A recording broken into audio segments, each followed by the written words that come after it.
Welcome, everyone, and thank you so much for joining us for this Margins Meets event. My name is Susie Q. Smith, and I'm the conference director with The Word, which is a nonprofit organization working to build a publishing community that will fight for inclusivity. Our mission is to promote voices from underserved communities and diverse backgrounds, to honor the stories of those who have faced adversity and injustice, and to provide a sanctuary space where these groups will see themselves in literature.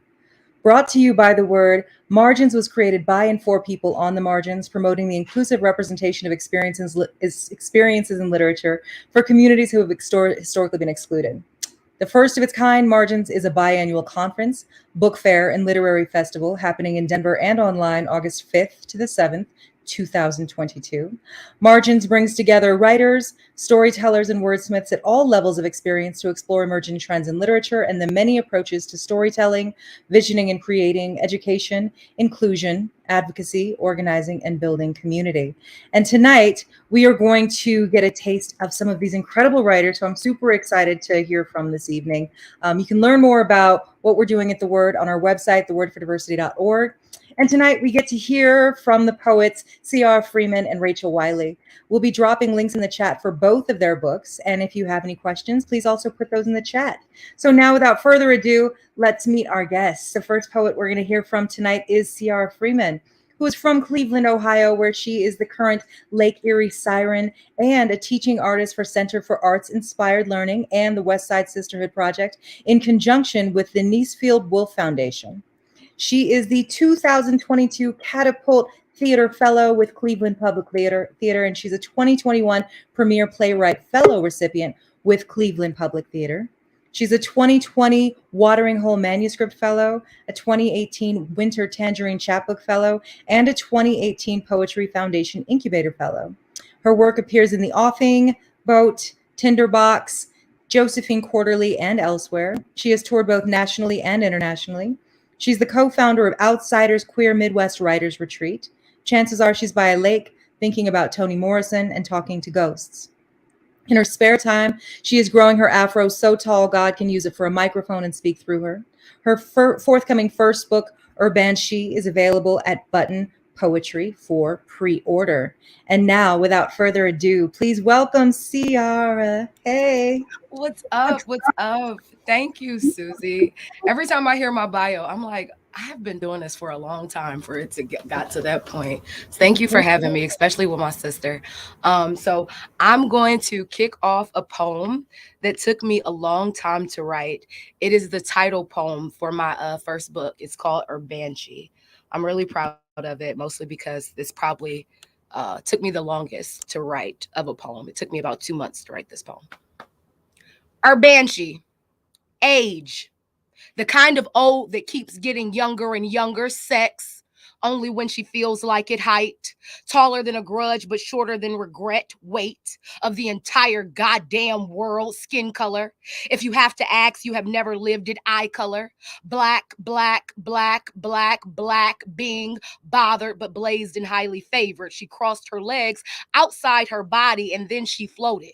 Unlike a ghost and more like, I don't give a fuck. She prayed over her loneliness until alone grew bright with sting and changed the definition to devotion. So she painted her fingernails that color and tried to scratch her eyes out. I don't know if you are waiting to hear of her death, but I won't bring the news. Instead, I'll show you a map of a shipwreck. She is the escape plan. I have agreed to lead you into the bleach woods. All that you find to skin and eat is her honor. I hope you starve. Leave the bones. I can show you her birthmarks. Look up the titles of burned books. You can sleep in her bald spots, and all you ever have to do is pay her some attention. Dandelion sprout where you hope her will be. If you pluck one, you'd have to pluck 3. What is left of her hair, you can take and make into a baby blanket. You can ask about the dead ducks, but don't be surprised when she starts to molt. If you kiss her, you may wake up in a new religion. If you are afraid, she will not beg you not to be. You can turn her into a rumor or fill her bed with ice and memory, black as the day we were born, of the riddled man, of the crumbling nose, a woman soaked in guess all you want. Please say what you will, but remember, she may come back to bite you. The myth is God took a smoke break, and that's right when she decided to happen. She will say, the only truth is that you can think whatever you like. Thank you.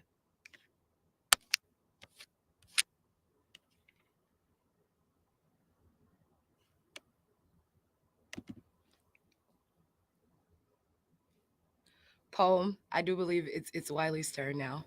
I think we're like doing a red robin. I'm just coming in because Rachel had told me that she's gonna not round robin with you, and she wants you to read for a little while first. She said she's pulling the big sis card, and it's gonna be you. So Consider it done. I love the way you just went off, and I'd love for you to continue.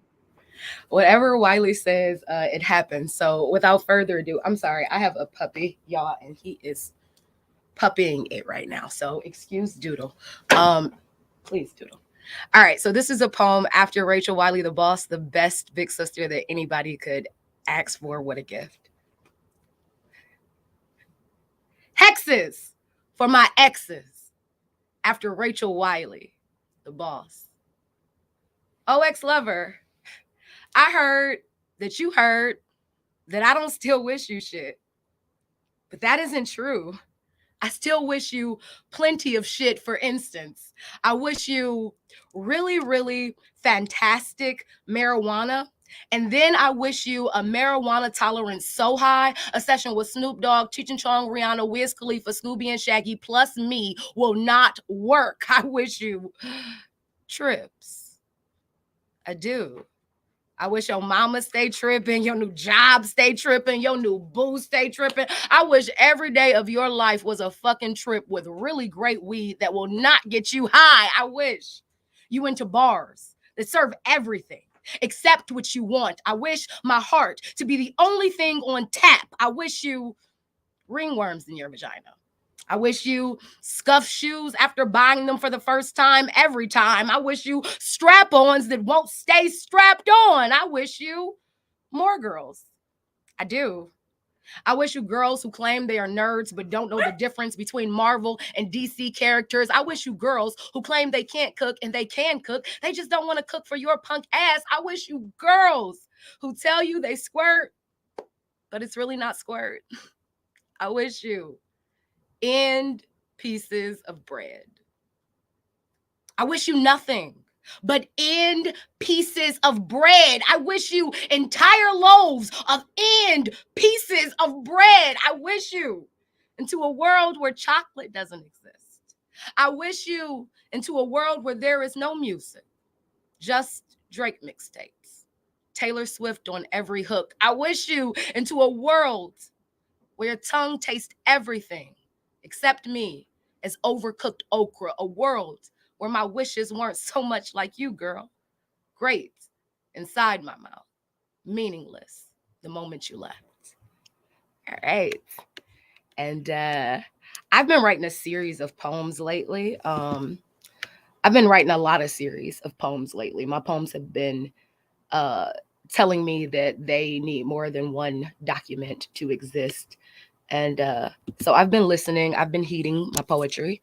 And one of the poems, one of the series that I'm really proud of is my Haint series, where I do all the colors that are important to me and then add a haunting to them. Or rather, speak of the haunting that was already there. I am scrolling. Give me 1 second. Hope everybody's enjoying it. I'm enjoying it. I miss being in person, but virtual is good too. I love to read the comments and virtual stuff. And I also really like being a virtual audience member. I like being able to turn off my camera and drink and smoke and enjoy my life. So shout out to all the virtual watchers out there. I know you're, doing you. And that's always fun during these times. So here's this poem. It's called Haint Blue. Haint blue. Red, white, and black make blue. Andrea Feezer. Graham says a haint sat on her bed when she was a girl. When I was a girl, I got to visit her childhood home, where she learned how to be the third girl, a lesson she taught my mama who taught me. Some things just got to be learned on the porch. I am the third girl of a third girl of a third girl of old blood in a new body. I am a Freeman.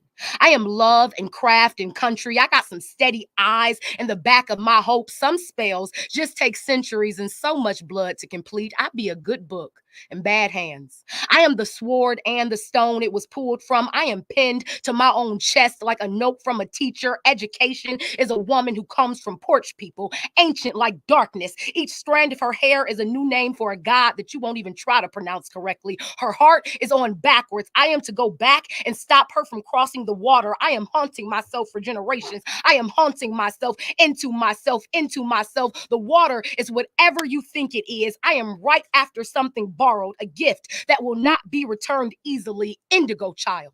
My sister Angie called me Indigo child when I was a child. I looked it up only once and it scared the prayers out of me, just like in 3rd grade when that lady with a smile filling the whole classroom sent me home with a packet. I read it before sharing it with my mom or my grandmother. I couldn't stop shivering. It said, "Your child is terribly gifted." It did not say with what. So that is Haint Blue from my Haint series. In fact, I'm going to read a poem from another series that way. If anybody is interested in seeing the complete series, all of the series are in Urbanshee. So I will give you a taste. This is from a series that I wrote about my favorite movie, which is Set It Off. None of the women in Set It Off were nominated for Oscars because Black women don't get nominated or get their flowers when they deserve them, especially when it's about urban or quote unquote ghetto life. It is often really easily dismissed. And so much of my book is talking about that. So I wanted to read a poem from that. And yeah, I'm going to read the happiest poem out of this. I'm going to read the most joyous poem. It's part 4, Stony, the one who got away. It's always at least one of us who makes it out alive. We twerk for her. We show you where she grew up, where she used to survive on the same hustles we know, where she fucked around and got drunk and fought with so-and-so and slept with so-and-so and loved on so-and-so. Tell you which blocks said she would never leave. We go ahead and let you know how good she doing. She glowing like a secret, eating well, did something with herself, did something for herself, did something for all of us. Girls from the hood are always scarred, so this is sacred. This getaway, get godly. She the 4th way to Sunday, the only road towards rest. We want to see her again, but at the same time, we hope she don't never come back. Maybe it ain't get better, but she sure did. We measure success only in how far we got away. She smiles like she feels safe. She laughs like she robbed a bank. Like there is so much she had to leave behind and much more still she had to take with her. A miracle on any street. We are told daily how we won't amount to anything. We point to this girl and say, but maybe, on loop. And then I think I got enough space to do 2 more poems. I'm going to do a short one and then another poem. And then we're going to listen to Wiley read Out of a Revenge Body, which is something I personally have been dreaming about. I've read the book at least 3 or 4 times already. And like, it's such good writing. It's such good writing. And the only thing that complements it is hearing it in Wiley's voice. So I'm super excited for you guys, and I'm super excited for myself. And I'm going to read you all. Let's see. I haven't read this poem aloud yet, and I think this is an important poem from my childhood experience that I think is important to an overall story arc that I've been telling since I was 15. So here we go. Once you know what your father's brains look like outside his skull, you understand life better than other 16-year-olds. Once you ask about open or closed caskets, you are essentially at least 30. You have time to develop an ulcer. You have already graduated high school 250,000 times. You know exactly what love is now, and you are suddenly uninterested. When the coroner asks your age, you don't remember your birthday. It's in 2 weeks. You tell him you're not sure, but you know every second you are getting closer to your father. You remember your grade. This room reminds you of dissection. 3 weeks ago, you squirmed at the fetal pig's corpse. You had to be excused from class. I'm a junior, you say. Your hands are steady as he pulls the sheet back. He wants to know if you are ready. You yank what is left of your father into view. He explains how the bullet entered his skull. You repeat him. He talks measurements and metal and cartilage, and you make sense of this despite your brain being its own vicious assault. You refuse to cringe. You spent the night before learning new terminology. You can speak forensics. You can speak autopsy. You are efficiently fluent in fatality. The coroner makes eye contact with you after you correctly identify the portion of your father's brains most destroyed. He says, "Kid, sorry about your father. Really, I am. But you might have a future in this."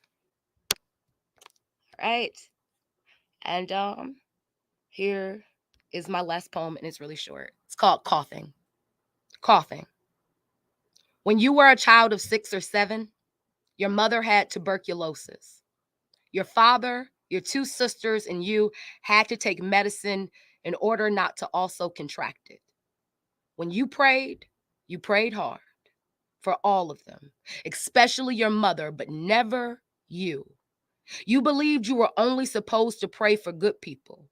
You knew you could not say for sure that you were one. You knew how bad you just wanted to go and play outside, how the whole fucking house reeked of coughed blood. You knew somehow that this was only the start of swallowing things you would have to go to God about. Thank y'all. Whew. I just want to say I've missed hearing your voice, and I'm so glad that I got to hear these poems. The classic cuts. And I want to thank you for these poems. I'm going to just post this link again so that people can easily access and pre-order your book, because you can get in. And also on Button Poetry's website, I saw that you can order a signed copy. Yeah. I will sign them. I literally bought a quill so that I could dip it in ink to sign these books. So please, y'all, let me put this quill to good use. My nerdy self was so excited to buy this quill. Let me sign your book. I love it. Thank you so much. Congratulations on this forthcoming collection. And thank you for kicking us off. I appreciate you deeply. And now I'm excited to welcome our next reader on this here particular evening, the one and only Rachel Wiley. Rachel Wiley is a queer, biracial poet and performer living in Cleveland, Ohio.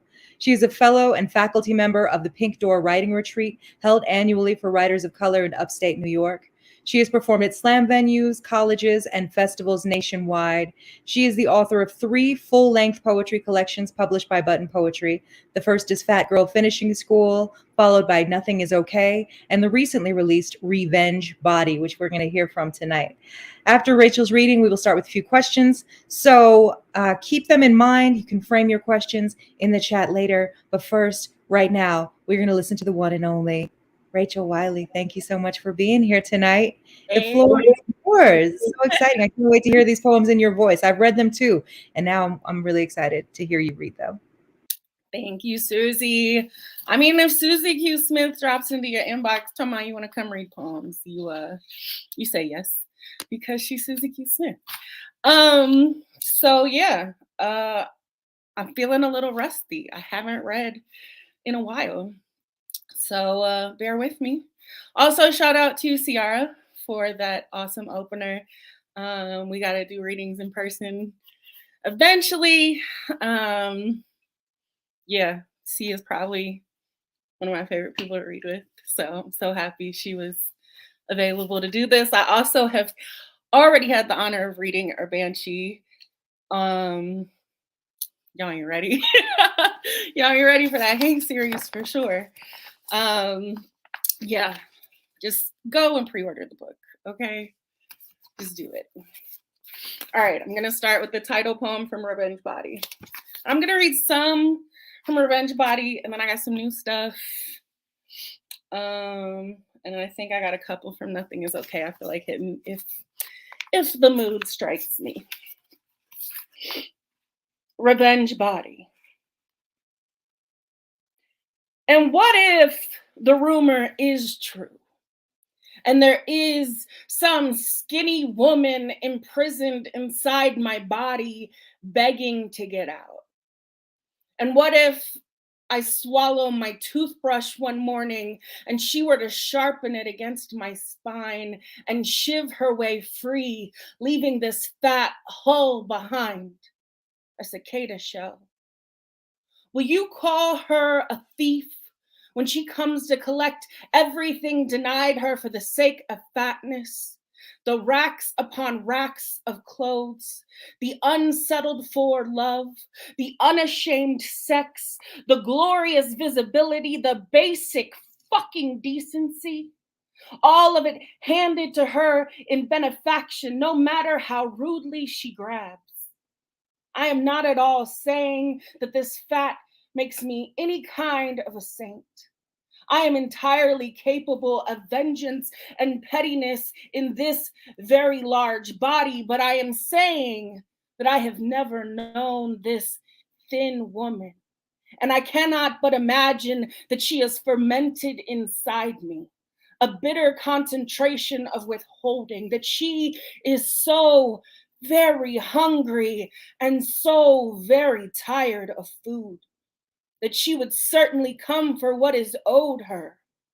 The same fat that you sneer at now, the same fat sneered at without consequence, might just be your one and only advantage, might be a gift, might be the only barrier between you and a pinless grenade who would wear your wedding dress better than you ever could while politely fucking your betrothed, standing up on the altar where you were meant to say your vows, leaving you alone with only the cake for comfort. I also got my nails done today. Like there's little, it's all like inspired by the amazing artwork on the cover of, look at it. The girl did a whole eyeball. Look at it. Crazy. I love it. Yeah, Amy Law is my cover artist for life. I don't care. Executive functioning. I can assure you it isn't that I don't care. My truffle pig brain broke her tether again and wandered off to unearth some sweetly motoring dopamine. It's just what she knows best, and she really likes to do what she knows best. I will eventually follow through on everything I said I'd do after I reheat the tea that went cold without ever leaving the microwave. I could take this whole world by storm if I could just keep it from wandering off, mud stuck, scrolling Instagram again. I would have returned your email sooner, except it seemed so exhausting. Not that you're exhausting, but everything kind of is. And the tea has gone cold in the microwave again. I half read almost every book I own. I promise I'll tell you what I thought of that one you recommended. If we're still on speaking terms by then, we might not be. It's not exactly that I forget you, like the tea reheating again in the microwave. I would never. I'm trying to tell you that there is this wall of radios in my head, nearly all of them playing something I might want to hear. And every now and again, something like a miracle happens and they all play the same perfect song at the same time. And how can I help but not to submerge them? How can I not mourn when the silver synchronized fish cloud remembers itself and scatters? I will let you in on a secret. I am most reliable on laundry day. Everything folded and put in place the same day it is washed. My attention can be paid in rolled quarters and the scent of dryer sheets. It is the one task I consistently see through to completion, even while the tea goes cold behind the microwave door again. Sometimes when it looks like I'm doing absolutely nothing, I am trying so hard to do everything that I might not see you standing there. Y'all doing all right? I'm gonna check these Y'all good? All right. Let's see. That one will make me cry, so I'm gonna do it. I don't want to. You can't make me. I'm grown. Break up with your mother. I'm scarred. After all of her lessons in what she called strength, where she would slink behind me and yank a vertebrae from my unsuspecting spine, then dare me not to collapse while she mocked my weaving and dodged my hands, reaching for motherly steadying. I honestly believed she would be proud when I started learning to write myself. First, by pressing my back to the flowered walls when I moved between rooms. Instead, she called me closed off. I found friends and borrowed mothers who happily assisted my balancing act. She said I was codependent. My little girl heart, with its stitched lace edges, spent a fortune in waxy birthday wishes, hoping to one day thrill my mother with the ability to magic myself steadily upright after one of her severings. Instead, I'd embarrassed her. She'd never meant for me to have anything better than she'd wanted. Her intention was never anything like strength. She'd seen my magic before I could, and she feared it so much, she meant to snuff it out, the only way she knew how. Imagine the unwitting gall I possessed to gift it to myself while looking her in the eye.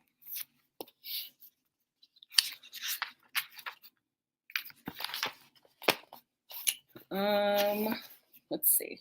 I'm gonna do some new stuff real quick. Y'all good with that?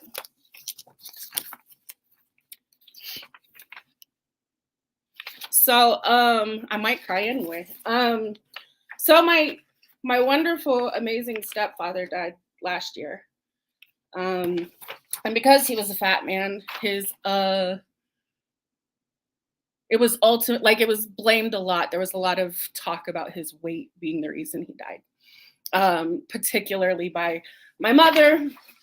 So I wrote this poem called Heavy Hearted.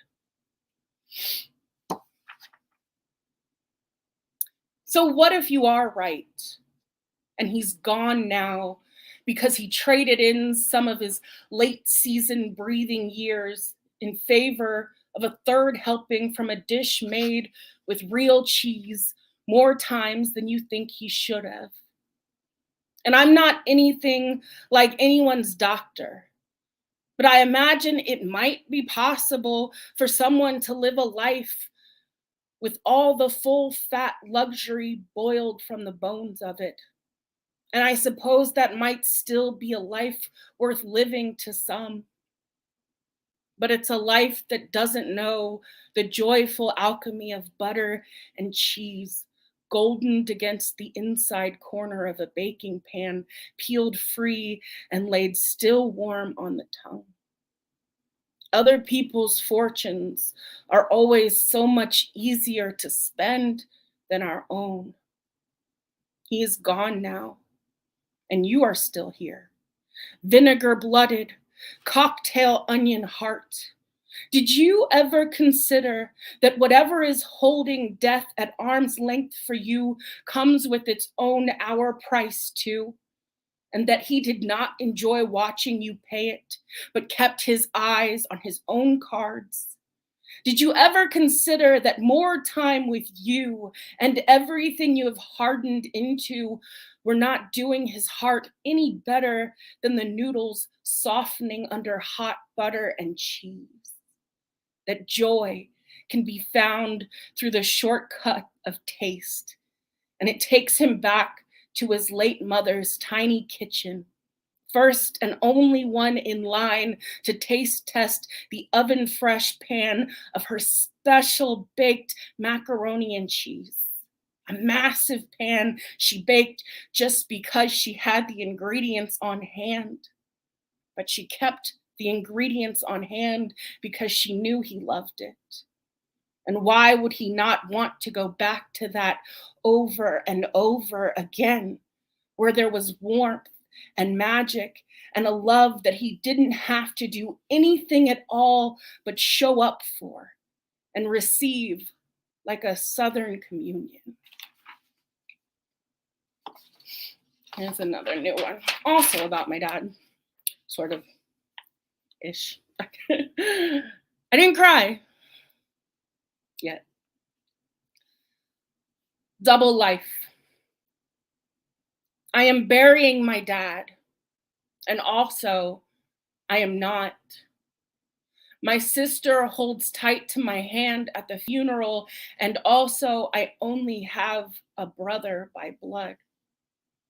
My mother's voice has always sounded this brittle, this small, and also she wears gentleness like a dress with the tag still on. She will return it as soon as this whole ordeal is over. That woman is not my mother. And also, we have the same eyes. My sister says that my mother is the moon and that I look like her. And also, I do. It is a beautiful spring day. And also, the sun didn't bother to show his face today. I've never looked anything like my dad. And also, I have never looked more like my dad than I do right now, present only corporally. On Father's Day, 1 month after the funeral, I will wander the cemetery trying to find my dad again. And also, I never, not even for a second, ever left his side.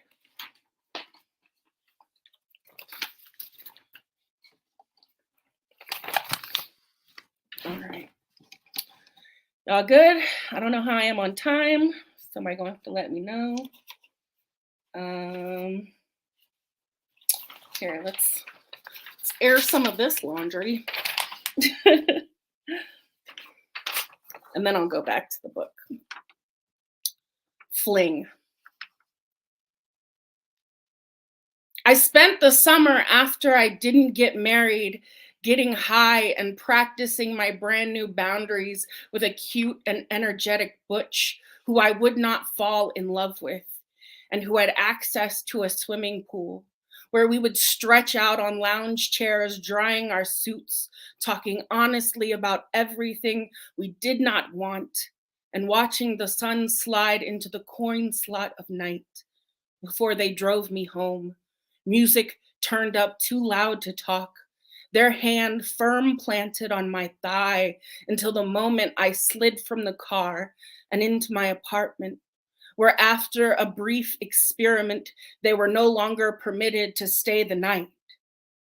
It felt more domesticated than I was at the time, to wake up with another person and grimace through their morning chatter, too early to make decisions that might affect anyone else. I intended to roll around in all the perks of not being married when I had intended on being married. I told this cute butch no when I meant no, and did not pick up their whimpering disagreement because it did not belong to me and was not mine to soothe. A fling, even in its pronunciation, is an event that ends in an open-mouthed landing. Despite what our ill-placed worth has said before, though, it is also possible to land safely. There is a gift in being allowed to leave without fleeing, in accepting that there will absolutely be hurt, but it doesn't need to be harm. It doesn't need to be anyone's great loss. That we can leave only with what is rightfully ours. No hard feelings. All right, I didn't see. How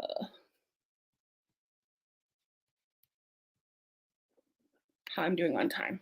Do a couple more, right? I'll go back. I want to pick a poem for my other sister, for Rachel McKibben, who I only live 4 hours away from now, and that's a truly exciting thing.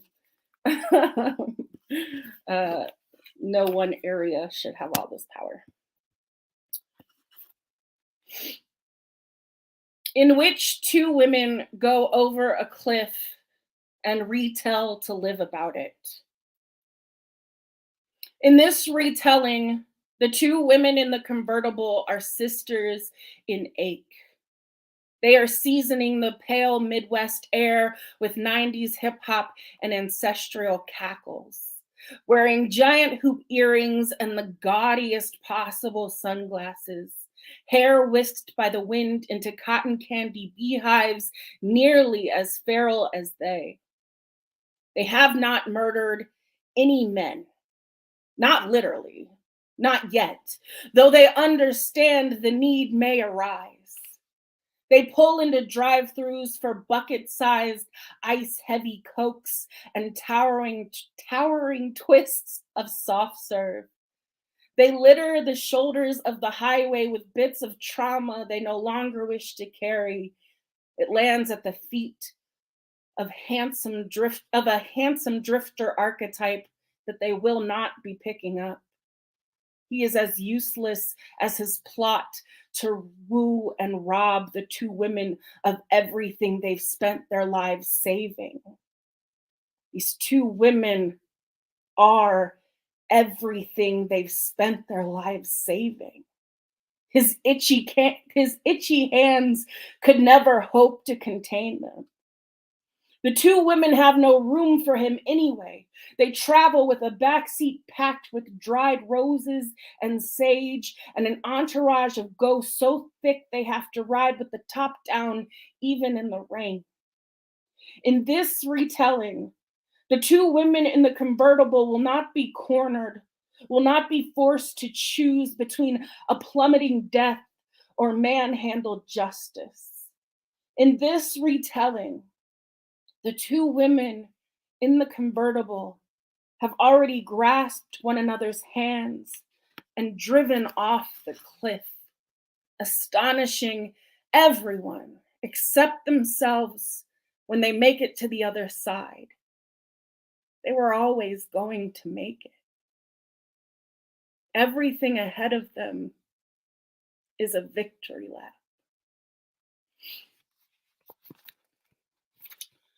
One more.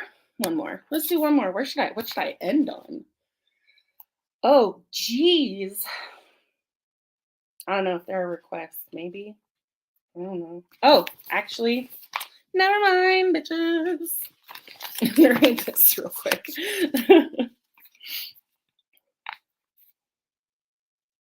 When the fat girl stays fat. Her mouth says that she simply can't have any French fries, but her thin arm slithers across the table for the third time to pull a few from my plate. She says I make them look too good. She couldn't resist. She will lick the warm salt from her delicate fingers, and it will be something like seductive. She can have everything she wants without looking like a beast, without looking like me. Once I dared to enjoy an apple at a bus stop, a large, beautiful Honey Crisp apple, perfectly chilled. And a car veered across 2 entire lanes of traffic to splash my fat body with shame for being seen eating anything at all.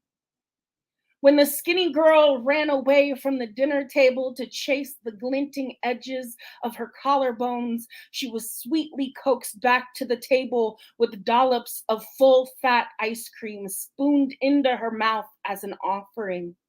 Hail the return of a prodigal prom queen to a gown that never came in plus size to begin with. Sometimes I still catch myself refusing to eat, instead curling myself around my violently rumbling stomach, a train I might get to ride into lightness if I can stay on board long enough. Hunger never made me his girl, no matter how sweetly I begged him to stay. Hunger loves me, same as so many men, full of shame, pants still half on for a secret and heaving mistress. When the skinny girl pleats and pins my deflated skin to fit around her small frame, all the still wet spit from angry mouths when I wore it ripen into a diamond sparkle that hangs off her hips. People will call it something like courageous. She is a Cinderella story. I just the fat gourd she arrives in. I suppose it isn't her fault. I do make it look so good. How could she possibly resist? Boom. Boom. I'm done. Thank you for making us cry. I'm so grateful I got to hear you read some of these poems, and for the new pieces too. And I mean, the book is brand new. The book just dropped. Yeah, So the book just dropped. new to me, but all of this was new, and I thank you so very much for reading these poems and for joining us tonight. Siaara, I'm going to bring you back on over here. Thank you both for just breaking my heart tonight and making me cry. I didn't know how much I needed it. I did know. But this has been really beautiful. And I know that the audience has a lot of questions too. There have been many comments throughout the chat, but I want to know if anyone has specific questions. There are many people telling us that that they're weeping.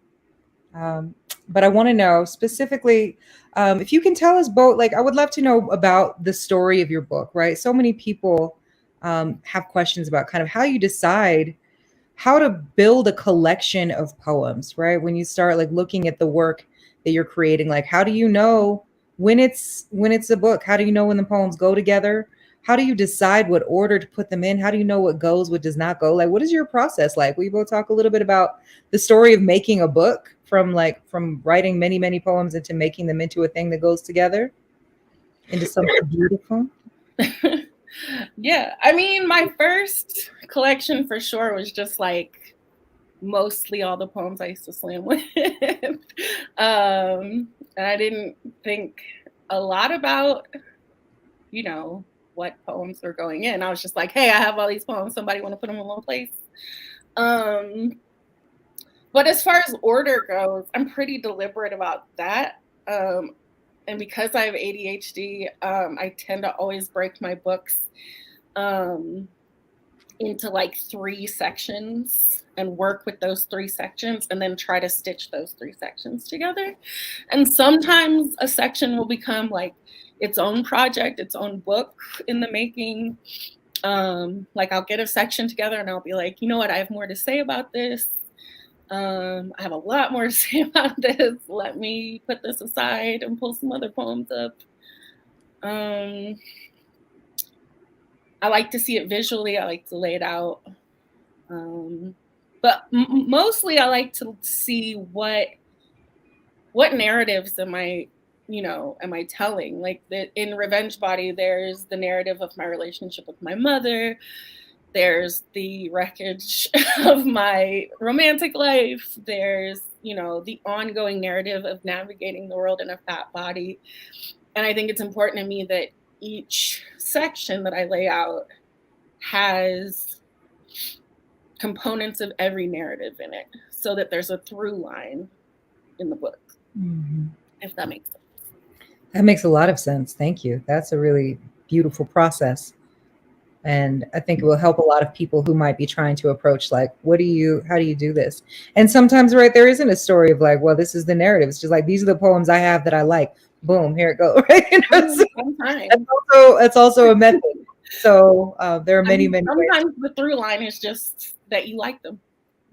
Right, like these are poems I currently have crushes on, and that's the book. And so, and Siaara, with your forthcoming book, what was your process in building it into a collection? I'm sorry.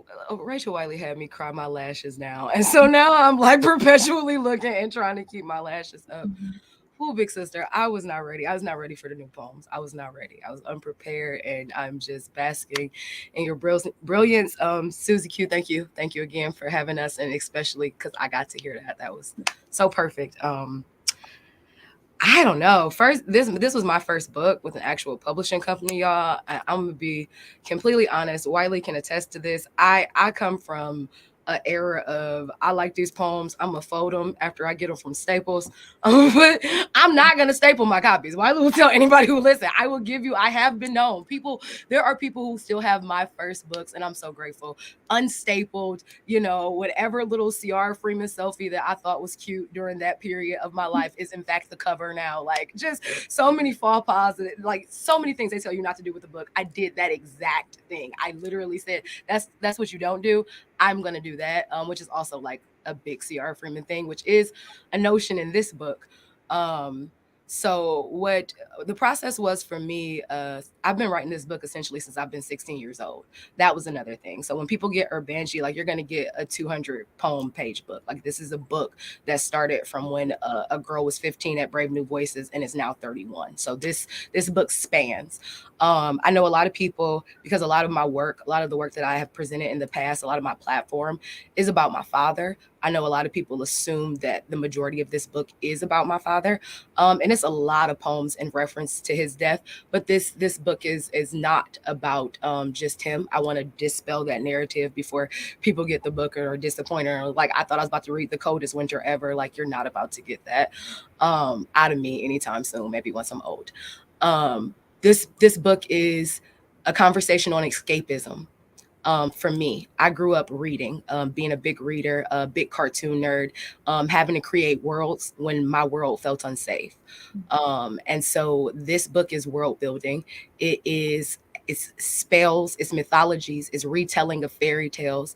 And so when it came down to order, for me, it was like a coming of age story. So I actually did it as I grew up, is the way that it like ends. And like, I guess for me personally, I am a slam poet. That's where I came from. So I did not want to not have my slam poems in my book. So I had to make sure they were there. I felt like, my book is inherently Black and queer and woman because I am. Those are strong themes in the work as well.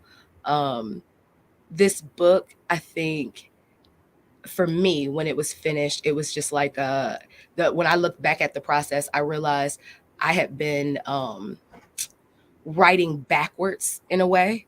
And when I say that, I mean that the actual last poem in my book is called First of All. The actual last poem in my book is called First of All. And it's all of it is being like, in fact, I have something called On a Loop in my book too. It's something that reoccurs. So it's all about this circulative narrative about this book starts and it ends, but I kind of want you to go through it. It's like a choose your own adventure. You don't have to begin in one part of my book to feel like you're still in the story. Like, you can go to chapter 3 and still be in the story. So that's what I wanted. I don't know if it's right. It's the first time I did it. If it's not right, I'll do better the second time, I promise. You made a book. It's right. Right. I read it, and it's right. None of it is easy. None of it is easy. So I want to know, Princess McDowell is asking, what does the future of your work look like? Hey, this year, Black History Month, let's talk about some future. I finished this book, and I'm already starting 2 more. I guess that's what I do now. I don't slam anymore, but yeah, I really enjoy the process of putting a book together. of writing. Like Revenge Body was the first book I wrote knowing it was going into a collection. Like all the poems I was writing that were that at that time, I was like, oh, this will go in the book, you know, unless it felt, you know, like it didn't match, but nothing came out like that to me. Because it's sort of this like time capsule of a certain time of my life. So now I'm like, okay, this is the thing I enjoy doing. Rather than slamming, now I write books. So yeah, I'm working on 2 other projects. They're in their very baby stages. Because what it is important is that I, for a while, was writing with a lot of focus on product instead of process. And then I started taking this wonderful writing workshop online that John Sands does called Emotional Historians, and like really just got into it out of, you know, boredom during the panorama. And, you know, a lot of my friends were in the workshop. And so I was just like, let me try this. And then I was like, oh shit, I love writing. like I genuinely enjoy the process. I enjoy creating metaphors. I enjoy playing with language. And so like a lot of my work going forward is just like, I feel like a lot more free. I love that. Me too. Same. If I was to answer that question, it would be same. Like, I just feel like I have focused so much on, like, I felt like I owed my dad something, and like he gave me 16 solid years, and now I spent at least 15 solid years writing this book in dedication to him. And now after this, I'm going to write about cartoons. Like my next manuscript is about to be about Black cartoons. I just want to have fun. I also just, like, during the panorama, got bored, start writing plays, got like 2 little play fellowships. So I'm trying to see what that looks like in my life as like a young playwright. Maybe not sit poetry down, not ever, because it's my first love, but like kind of just step away for a second and do something else. I said 2 little play fellowships. I'm like, right. So we have a question here from Miss Sacha Aurora about like also writing kind of in different genres. So do you plan on ever collaborating together? That's another question, is like around, so they're saying that not sure that you write fiction or anything else besides poetry, but is there a collaboration in the works between the 2 of you? I mean, every time we're in a room together, it's a collaboration. I can literally write a whole chapbook after poems that I love about Rachel Wiley, and I may do that before my lifespan has ended. So perhaps. Mine doesn't end before I see it. That would be fun. I don't know. We could. We do live in the same city now, and that's exciting. I'm not opposed to it.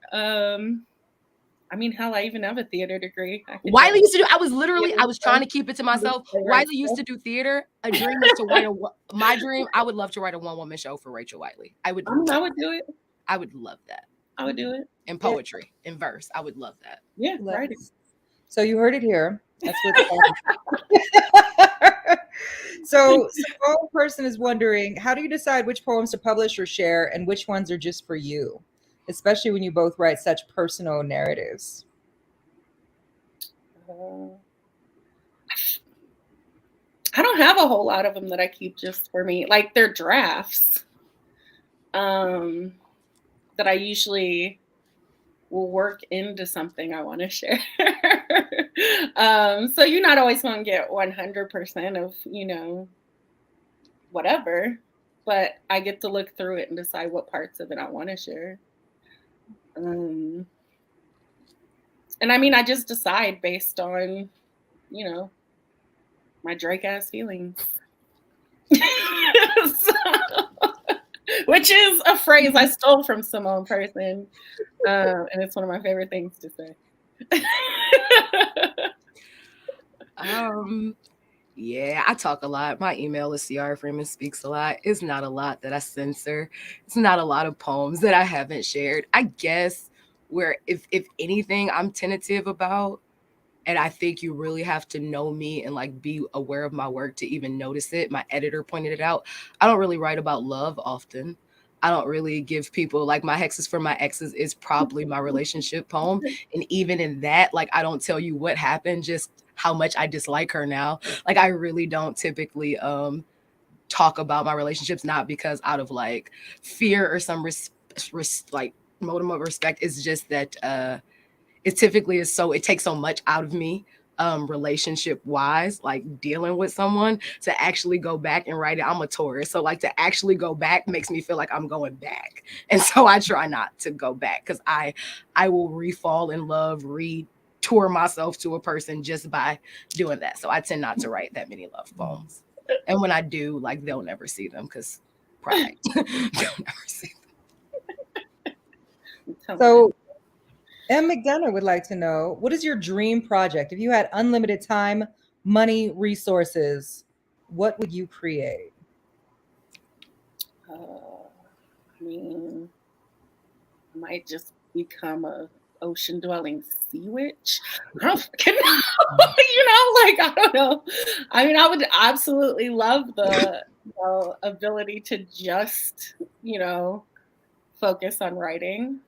And not worry about it being my, my living as far as money goes. That would be beautiful if anybody wants to sponsor that life for me. Mm-hmm. I am accepting those fellowships. Like I said, I got these 2 books. Up in the comments. We'll see what's possible. I can have more than one sponsor. It's fine. Wiley would do so much good. Like a NASCAR or something. I don't fucking know. But yeah, I would just, like to be somewhere beautiful and writing without, capitalism bearing down on me. Yeah. I mean, I'm a busybody and I'm a kid of like, I keep saying I'm a kid. I'm a young adult. I'm 31. I'm a young adult of this era. And I grew up like a really big Harry Potter fan. I guess I would like the space, money, and opportunity to write a series about magic for young Black kids. And I would love to watch it get turned into a movie. I would love to see the merchandise that happen. What I'm saying is, I want that Twilight fame. I feel like it's Stephanie Meyer's. I want that fame. That's what I'm telling y'all. I want that 7-book, 9-movie for no reason, part 8, and it's a play. I want that. That is what I want. That's what I would do. And I would cast all my friends. I would cast both Susie and Richard. And I just put everybody I love in my movies. It would be no real actors. It would just be people I like. I'm a real actor. Except for those that are degreed. Like Wiley. And I'm so sorry. I'm the actor. I'm so sorry. Right. But even if you are not, and I love you, you absolutely would be in my movies. So that's my dream. Well, thank you both so very much. And I hope your dreams come true. I don't think there's any reason why they shouldn't, frankly. I want to ask one more question around, because you both mentioned a little bit about slam poetry, which of course is the world that we met each other in a million years ago, once upon a time. I want to know, how do you feel about the term slam poet? When people call you slam poet, like, what does that mean to you nowadays? In the year 2022. It really depends on the context to me. I used to get a little upset about it. But really, I can't remember who said it. Maybe it was Dinez, but they were like, call me whatever you need to call me to get your students engaged in this work. So I think that might have been Angel Nafis. Was I think it? that might have been Angel. Yeah, call me with Angel Nafis. I remember. Right, like I'll be a slam poet. They went off. I was at home like, yeah. If the check clears and your students are engaged, then call me a slam poet, I guess. It makes your MFA program feel better to call right, whatever makes y'all feel like, comfortable about the fact that people read with some amount of flavor. I don't know. I'll take just make sure my name is on the check, but I don't have a big problem with it. It is where I started. So I don't have a problem with that. I too used to have, like, I never really, I had a lot of chips on my shoulders, just different chips with different names. And so like it started off being a slam poet at one point was a really cool thing to be. I remember that. I distinctly remember it being cool because I do cool things. And then at some point it transitioned to be like, it was very much like Urban Girl, like where I had to reclaim it.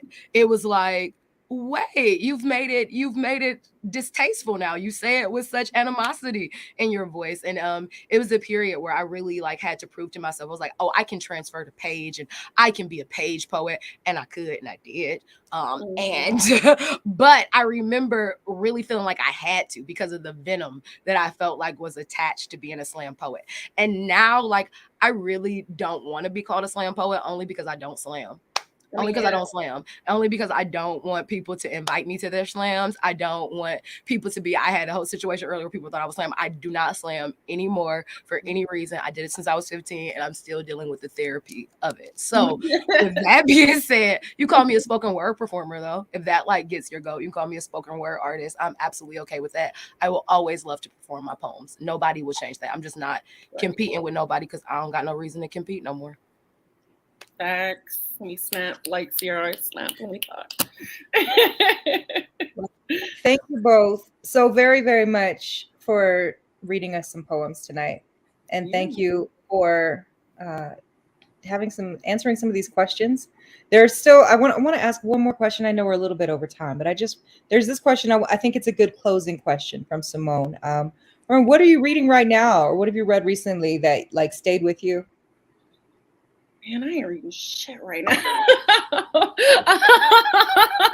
I most recently read Siaara's manuscript. That's the last thing I read. And it's amazing. And like a true little sister, it always, inspired me to want to push harder. I think that's what little sisters do. Because you want to be the big sister they look up to.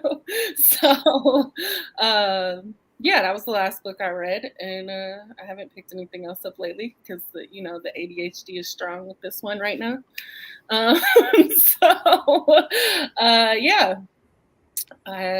Thanks for shaming me about reading, Simone. I think Freeman's book is enough. That's enough. First of all, it's more than enough, Wiley. I feel it's like a long ass book. It's a long. I was just about to say it's a decent amount of reading. So let's be clear about that. So I just went to my Libby because I literally read in my off time. That's what I do. That's my joy. I like how Wiley's like, oh, I actually enjoy writing. I'm like, I wish reading was a job. I know it is for like translations and stuff, but like I enjoy reading like a lot. Mostly what I've been reading is like young adult stuff because I teach students like high schoolers. And I kind of like want to figure out what's upcoming next for them to read. So A Psalm of Storms and Silence by Roseanne A. Brown. It's the second in a series. It's like this, it's a magical series with Black folks, just like what I was talking about earlier that I want to do. Ray Bearer is another magical Black folks book for teenagers by Jordan Ifiku. The Redemptor is the first in that series. And then Flowers of the Sea by Zen E. Rockland. So I'm like, anytime anybody asks, like, and if you have students, Black, brown, or otherwise that like want to read magic that's updated, that is not transphobic, that is not homophobic, that is absolutely open and makes space, like, hit me up. I will give you reading suggestions. I literally keep like a Google file of books that fit each category for teenagers. So I'm reading stuff that kids read. That's those titles because I'll listen to the audiobooks. I can do that while I do housework. But sitting down and reading is difficult. I'm going to send it. Thank you for those recommendations. And thank you to this beautiful audience for being here. I had about like 30 questions that I was going to ask myself. And then y'all really came through with some really good questions. So I was like, I guess we're not going to get to mine. That's okay. We got to yours. I love it. So if you have not yet purchased these books, do yourself a favor. Get one for you. Get one for your best friend. Get one for your boo. Get one for your ex. Send it to him. Get one for your family. Send one to my ex. I ain't talking a bitch. That's the best. That is the best way. Send them boxes and boxes of revenge love, and that's the best way to make that happen. So if you'd like to get mailing information for their exes, please reach out to these poets directly. They are very easy to find on social media. Will you share your social media tags? They're the easiest places to find you. Rachel, where's the easiest place for people to find you? Instagram. I don't What's do the your name on Facebook Instagram? much. I'm on Instagram at Dangerously in Chubb. Dangerously in Chubb. And Siaara, where is the best place for people to find you? Probably Instagram too. And it's She's a Bad Mama Jamma. And that is also, can we talk about your posters? Oh, these, look, y'all. So real quick, if y'all care.